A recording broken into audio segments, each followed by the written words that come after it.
ще изиграя един хубав мазен кючек. Охо, гранулко, с тебе от кога не сме се виждали? Все така енергичен и глух.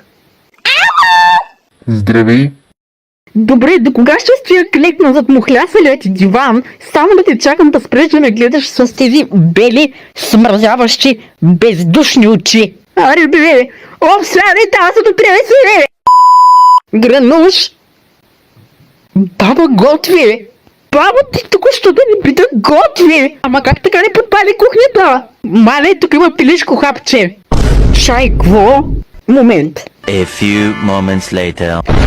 Току-що намерих глич за безкрайна храна. Абе, аз съм мислил правилата на тая къща, бе, никой повече да не разговаря с мене. Хора, просто лук се усеща, няма какво повече да кажа. Да убием грозния пашкул. А, Слъндринки,